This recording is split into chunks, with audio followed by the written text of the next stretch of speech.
Hello everyone and welcome. Nespresso is quick and easy and, dare I say, it feels pretty classy. But have you ever gotten bored of it? The simplicity of pulling your shot, filling the milk frother, sometimes it feels too repetitive. By the time you get to that 10th shot in the pack, you're ready to move on to your new flavor. But what if Nespresso could offer you some new ways to enjoy your pods? Well, it turns out they can. I recently explored their website and found a recipe section, which they update with different recipes as they release new coffee. There are some really interesting and downright delicious sounding recipes, so allow me to show you two that I thought were particularly interesting and sounded fun to make. For the espresso base of these beverages, we will need two different pods. The first is the Vienna L'Inizio Lungo, and the second is the Shanghai Lungo. Both of these are fairly new releases as part of their World Exploration series. Starting with the Vienna, we will be making the Vienna Cream Crown. As for the ingredients, we are going to need some raspberry jam, and while you could use some regular chocolate sauce, I'm going to be a bit extra today and use the 70% cocoa dark chocolate that Nespresso sells. With a bottle of whipped cream on the side, we are ready to start building this drink. To start off, put 20 grams of raspberry jam inside your cup, with a long shot of the Vienna capsule over top, so about 110 milliliters of espresso. The Vienna is a real classic espresso style, balanced, smooth, inspired by the coffee culture of the city it is named after. They make this out of coffees from Brazil and Colombia. When the shot is done, I'd give it a stir, although it doesn't say that in the recipe. I'm just not the biggest fan of having too many separate layers. Then we top it off with whipped cream to your heart's content, grab our melted chocolate and drizzle it over. So, how does it taste?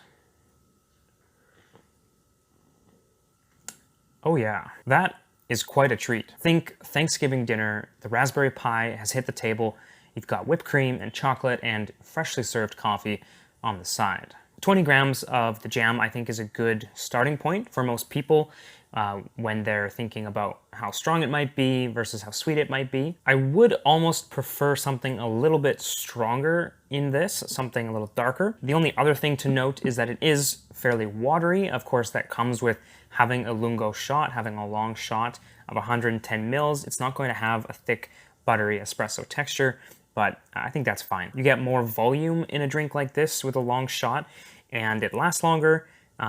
The foam on top is also really nice, how it sort of melts and creates a head or a thick texture on the top, kind of like a cappuccino beverage. One thing I'd also consider in the future is maybe mixing some of the chocolate in with the base of the espresso and the jam.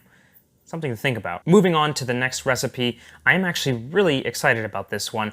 Even the capsule itself is really unique to Nespresso. According to them, the coffee in these pods is completely light roasted Arabica coffee from Kenya, Indonesia, and China. This allows them to bring out some bright and fruity notes. So what we will be doing for this one is grabbing some green tea, some ginger powder, and some milk. We're going to start our milk, but I don't have their special barista device here, so I'll just be using the Aerochino. About 150 milliliters of milk in. Now put your green tea bag in your cup and start the Shanghai long shot right over top.